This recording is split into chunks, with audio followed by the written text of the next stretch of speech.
तो अभी तक जो कैट मैंने तुम लोगों को पढ़ाया है या जो कर्मा अलाइनमेंट तुम लोगों ने स्टडी किया है, उस कर्मा अलाइनमेंट को देख के तुम लोग इतना तो समझ गए कि अगर हम धन की बात करते हैं या वेल्थ की बात करते हैं तो वेल्थ का कारक कौन है? शुक्र है। और दो प्लैनेट ऐसे हैं जिनको हर प्लैनेट से कहीं ना कहीं तुम कनेक्ट पाते हो, केतु है, राहु है। तो एक मिथ कह लो, मिथ भी कह सकते हैं इसको, लेकिन कई केसेस में ये थोड़ा सा रियलिस्टिक भी है। अगर हम मटेरियलिस्टिक क्या बोलते हैं सक्सेस की बात करें कि शुक्र राहु जो है ये एक वो युति है या एक वो कॉम्बिनेशन है जो आदमी को मल्टी मिलियनेयर या फिर कह सकते हो आप उसको आज की लैंग्वेज में जो अपार धन कहते हैं ना, जिसको मतलब ह्यूज मनी जो है, उसका कॉम्बिनेशन शुक्र राहु है। अब उसका एक रीजन है कि भाई शुक्र तो अपने आप में वेल्थ है ही, और राहु क्या है? राहु ह्यूज एक्सपेंशन है। अब इसी चीज को ना आप पराशरी ज्योतिष के थ्रू कनेक्ट कर सकते हो। कैसे? कि मान लो सेकंड लॉर्ड किसी का 12th हाउस में चला गया, तो सेकंड लॉर्ड का 12th हाउस में जाना हम लोग क्या समझते हैं कि भाई दूसरे भाव का स्वामी जो हमें धन दे रहा है वो 12th हाउस में चला गया। अब 12th हाउस के एट्रीब्यूट्स क्या है? फॉरेन कंट्री है, मेडिटेशन है, स्पिरिचुअलिटी है। तो एक तरफ से हम ये भी कह सकते हैं कि भाई इस आदमी को हम कहें कि स्पिरिचुअलिटी में आगे बढ़, और जितना तू स्पिरिचुअल होता जाएगा, किस कंटेक्स्ट में स्पिरिचुअल होगा? किस कंटेक्स्ट में? धन के कंटेक्स्ट में अगर स्पिरिचुअल होगा तो तेरे पास पैसा आएगा। अब इसी कॉम्बिनेशन को अगर हम यहां पर जोड़ दें तो आपके पास कॉम्बिनेशन कौन सा है? कंजंक्शन कौन सा है? शुक्र राहु।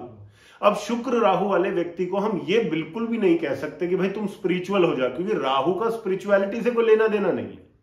लेकिन राहु का किस चीज से लेना देना है? राहु का लेना देना फॉरेन लैंड से। राहु का लेना देना है अनयूजुअल एक्टिविटीज से। इसलिए अनयूजुअल भी मतलब जो हम नॉर्मली नहीं करते हैं, यानी कि out of the box activities जो है, और अंडर द टेबल जो डीलिंग्स है वो भी राहु की है।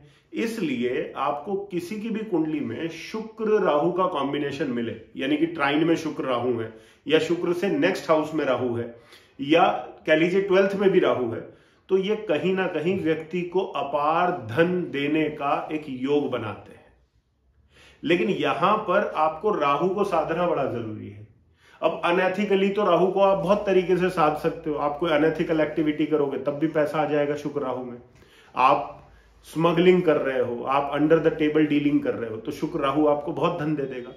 लेकिन अगर इसको एथिकली समझा जाए तो एथिकली शुक्र राहु से काम लेने के लिए आपको ऑनलाइन एक्टिविटीज, फॉरेन कंट्री से जुड़े हुए काम, सिनेमा से जुड़ा हुआ काम, तो इस तरीके के काम यदि आप करते हो तो डेफिनेटली आपको बहुत अच्छा पैसा जो है वो मिलेगा। इस बात में कोई दो राय नहीं है।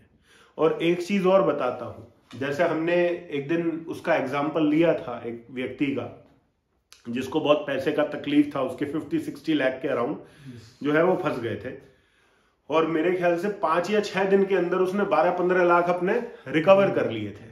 लेकिन वो कैसे रिकवर किए थे उसका एक सूत्र मैं आपको दे रहा हूं, यहां पर समझ लेना। हालांकि ये तुम्हारे कर्मा अलाइनमेंट का पार्ट नहीं है, लेकिन स्टिल मैं बताता हूं। तुम लोग क्रिस्टल्स देखें, क्रिस्टल्स होते हैं अपने अलग अलग क्रिस्टल्स होते हैं। कोई एमेथिस्ट यूज कर रहा है, कोई टोपैज यूज कर रहा है, कोई कुछ यूज कर रहा है। अब शुक्र राहु जिस किसी की कुंडली में मिल जाए, फिर से बोल रहा हूं, शुक्र राहु जिस किसी की कुंडली में मिल जाए। अब राहु का कलर बताओ पहले, तो कलर क्या है? ब्लू कलर है। अब ब्लू कलर का कोई भी क्रिस्टल बताओ अपने दिमाग से सोच के, जो आपके माइंड में आता है, सोचते कि भाई ये ब्लू है और ये क्रिस्टल है, बताओ।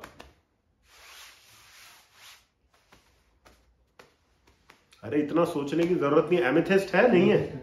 एमेथिस्ट ब्लू है। एक लैपिस है, लैपिस भी ब्लू है। लेकिन एक्चुअल में राहु से जो सबसे बढ़िया काम करता है, राहु की प्रवृत्ति के अकॉर्डिंग जो काम करता है, वो एमेथिस्ट है। इसलिए कभी भी देखा होगा कि जैसे एडिक्शन किसका है? एडिक्शन राहु का है। इसलिए कई बार एमेथिस्ट को हम, जो एडिक्टिव लोग होते हैं कि भाई जिसको एडिक्शन नहीं छूट रहा है, उसको एमेथिस्ट वेयर करने के लिए बोलते हैं, चाहे रिंग में वेयर करे, पेंडेंट में करे। अब यहां पे लिंकेज किसके साथ बनी है? शुक्र की राहु के साथ बनी है। तो जाहिर सी बात है कि जो राहु के कारक तत्व हैं या जो राहु के ऑब्जेक्ट्स हैं वो इस व्यक्ति को धन देंगे। अब राहु का क्रिस्टल कौन सा है? एमेथिस्ट है। और करना क्या है? जो आपकी पर्सनलाइज्ड वेल्थ डायरेक्शन है, एज पर आपके सेकंड कस्पल सबलॉर्ड जो आ रही है, जो आपकी पर्सनलाइज्ड वेल्थ डायरेक्शन है, उस वेल्थ डायरेक्शन के अंदर जाके एमेथिस्ट लगा दो। आपका राहु आपकी वेल्थ के लिए काम करना शुरू कर देगा। विद इन 30 डेज में गारंटी से बोलता हूं आपको रिजल्ट आ जाएंगे। आपको पता चल जाएगा कि कर्मा अलाइनमेंट तो काम कर ही रहा है, लेकिन कर्मा अलाइनमेंट वास्तु भी काम कर रहा है। और शुक्र राहु जो है ना, वो शुक्र राहु सिर्फ ये नहीं है कि आपको डायरेक्टली धन दे देगा। शुक्र राहु आपकी कुंडली में है तो इसकी शुरुआत कहां से होगी? इसकी शुरुआत सबसे पहले तो वहां से होगी जब आप विवाह करोगे। क्योंकि जब आप विवाह करते हो और आप विवाह के लिए आपने अपनी कुंडली के अनुसार शुक्र राहु में किसी फीमेल का चयन करना है, किसी मेल आदमी ने किसी फीमेल का चयन करना है, तो किस तरीके की फीमेल का चयन करे बताओ?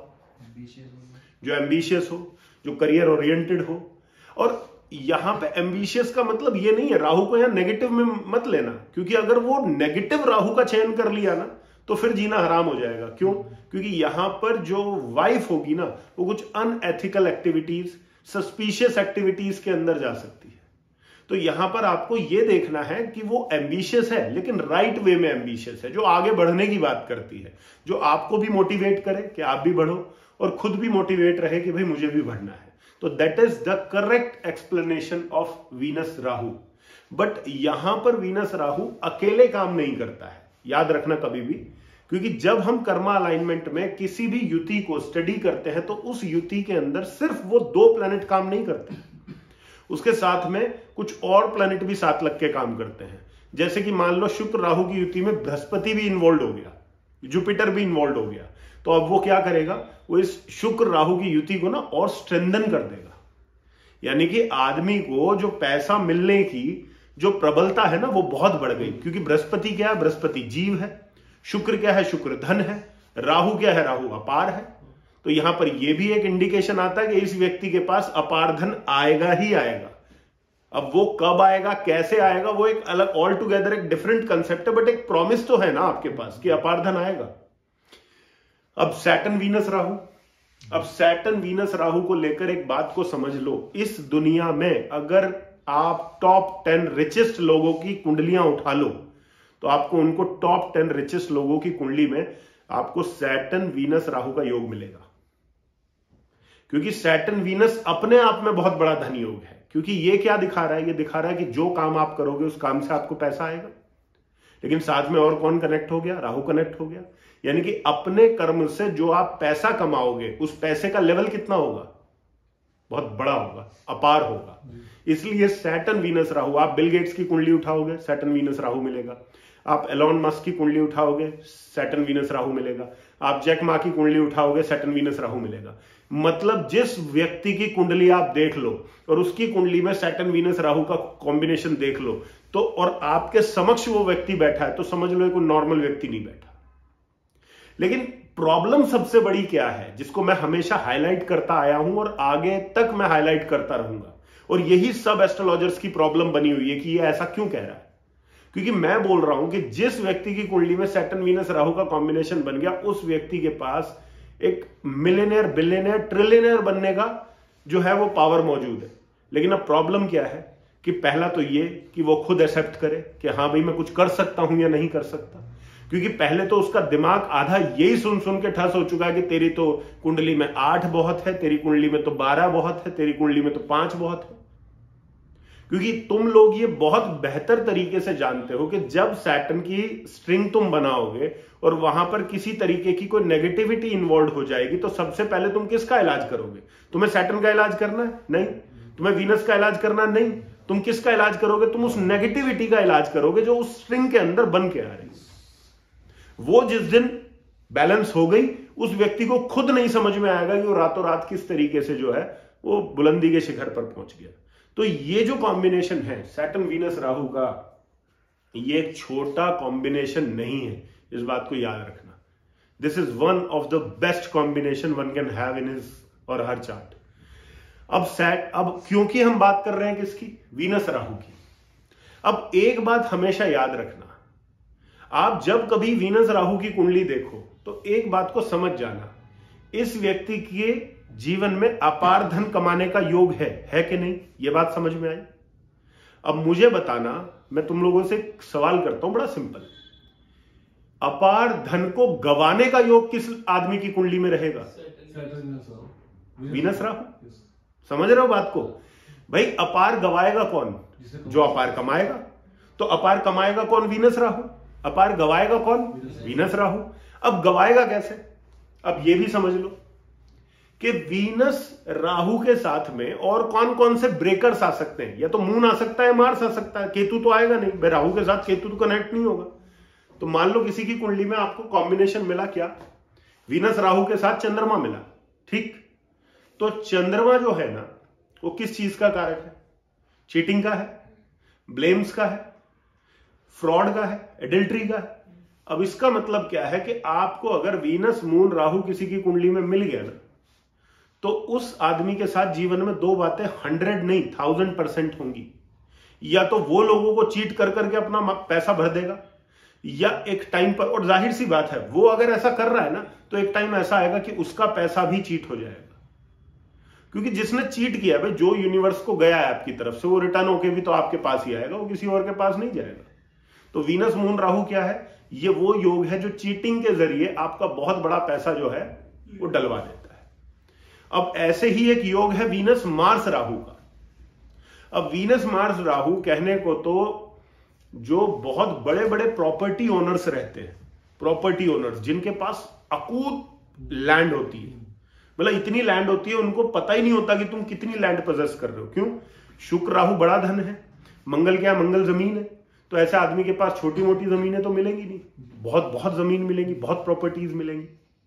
लेकिन प्रॉब्लम क्या है, ये जो मार्स है ये कॉन्स्पिरेसी का भी कारक है, ये एनिमिटी का भी कारक है, ये भी 8वें घर को रूल करता है काल पुरुष की कुंडली के। तो 8वें घर के अंदर भी हिडन एक्टिविटीज होती हैं। तो ये कॉम्बिनेशन भी ऐसा है जो आपको बहुत बहुत बुरी जो है वो हालत में डाल देता है। और एक बात आपको और बता दूं कि एस्ट्रोलॉजी के अंदर डेट का जो सबसे प्रमुख कारक है, कर्जे का जो प्रमुख कारक है, वो मंगल है। और शुक्र क्या है, पैसा। राहु क्या है, बहुत बड़ा। अब तुम एक बात को समझ लो कि अगर किसी की कुंडली में शुक्र मंगल राहु है तो उसका जो डेट होगा ना, वो करोड़ों में डेट होगा, लाखों में नहीं होगा। अब यहां थोड़ा सा कॉमन सेंस ये लगाना है कि अगर कोई बहुत नॉर्मल सा व्यक्ति है जो 10-20 हजार रुपया कमा रहा है महीने का, वो आपके पास आया, वो कह रहा है जी मेरी कुंडली में शुक्र मंगल राहु है, ठीक, तो उसके लिए बड़ा डेट कितना होगा, उसके लिए बड़ा डेट करोड़ों होगा कि 10-20 लाख होगा, 10-20 लाख होगा, राइट। तो ऐसे भी आपको केसेस मिलेंगे। इस तरीके से आपको डिफरेंशिएट करना है शुक्र मंगल राहु को भी। तो एक बात को ध्यान रखना कि शुक्र राहु को ट्रीट बड़े तरीके से करना है। एमेथिस्ट को कैसे यूज करना है वो मैंने तुम्हें बता दिया। और जब कॉम्बिनेशंस में वो चीजें काम करेंगी, लाइक मून राहु काम करेगा या मार्स राहु काम करेगा, तो आगे चल के जब लेवल 3 हम लोग करेंगे तो लेवल 3 के अंदर मून राहु या मार्स राहु को किस तरीके से जॉइंटली हम ट्रीट करेंगे, थ्रू क्रिस्टल्स या थ्रू कुछ और आपकी पर्सनलाइज्ड वेल्थ डायरेक्शन के हिसाब से, हम उसके बारे में भी बात करेंगे। बट ओवरऑल इस शुक्र राहु युति का सार ये है कि एक व्यक्ति को बहुत अच्छे पैसे जो है ये कॉम्बिनेशन देता है। जो आपको वाइफ मिलेगी, अगर पॉजिटिव सेंस में देखें तो एक बहुत ही एम्बिशियस वाइफ मिलेगी, बहुत करियर ओरिएंटेड वाइफ मिलेगी। और नॉर्मली जिस व्यक्ति की कुंडली में शुक्र राहु का योग मिलेगा ना आपको, उसकी वाइफ ना आपको वेल ग्रूम्ड मिलेगी। यानी कि अगर किसी मेल के चार्ट में ये कॉम्बिनेशन है और वो मेल कह रहा है जी मेरी शादी ठीक ठाक चल रही है, तो उसकी वाइफ जो है ना वेल ग्रूम्ड मिलेगी, मतलब प्रेजेंटेबल वाइफ होगी। शुक्र केतु के केस में क्या होता है, शुक्र केतु के केस में तो ये वाइफ को पता ही नहीं होता वो बेचारी क्या पहन रही है, कुछ भी पहन लेगी, कैसा भी दिख लेगी। बट शुक्र राहु वाले व्यक्ति की जो वाइफ है वो बहुत अपने लुक्स को लेकर, अपनी पर्सनैलिटी को लेकर बहुत एक ग्रूम्ड वे में प्रेजेंट खुद को करेगी। तो इस तरीके से आप इस कॉम्बिनेशन को ले सकते हो। और वैसे अगर मैरिटल सेंस में देखें तो शुक्र राहु का जो युति है अगर मेल चार्ट में हो, तो जैसा मैं हमेशा बोलता हूं कि राहु की प्रॉब्लम कैसी है, राहु की प्रॉब्लम ऐसी है कि वो डेली, जैसे कोई आपको हैमर कर रहा है ना, डेली आपको हथौड़ा मार रहा है। केतु की क्या है कि एक बार में अलग कर रहा है। तो राहु का क्या है कि अलग नहीं करता लेकिन जीने भी नहीं देता, और केतु का क्या है कि टेंशन देगा, अलग कर देगा एक बार में। तो ये कुछ कॉम्बिनेशंस हैं किस तरीके से काम कर रहे हैं, बट ओवरऑल इसके सार पर आते हैं। इसका सार वही है कि शुक्र राहु की अगर आपकी कुंडली में युति है तो फॉरेन लैंड से आपको मनी अपॉर्चुनिटीज मिलेगी, ऑनलाइन एक्टिविटीज के थ्रू आपको मनी अपॉर्चुनिटीज मिलेगी, आप मूवी इंडस्ट्री के अंदर या सिनेमा इंडस्ट्री के अंदर कुछ भी करेंगे तो आपको मिलेगी, और इंपोर्ट एक्सपोर्ट करेंगे तो भी आपको पैसा आएगा। तो जो भी 12th हाउस रिलेटेड जो चीजें हैं जो आप देखते हैं, apart from Ketu related significations, जो मेडिटेशन है एंड ऑल है, वो सब चीजें, तो ऐसे ही आपको शुक्र केतु की युति के अंदर भी समझ में आएगा कि शुक्र केतु और राहु, शुक्र राहु क्यों अलग है, क्यों भिन्न है, और वो कौन सी तरीका है, वो कौन सा ऐसा टेक्निक है जहां शुक्र केतु वाला व्यक्ति भी उतना ही धन कमा सकता है जितना शुक्र राहु वाला कमा सकता है। तो ये चीज जो है वो सिर्फ और सिर्फ हम कर्मा अलाइनमेंट टेक्निक के थ्रू कर सकते हैं। दुनिया में और दूसरी कोई टेक्निक नहीं है जो शुक्र केतु वाले को भी इतना क्लियरली इंडिकेट कर दे कि हाँ ये व्यक्ति भी उतना ही धन कमा सकता है। ठीक है, तो इस चीज को अपने ध्यान रखना और आगे बढ़ना।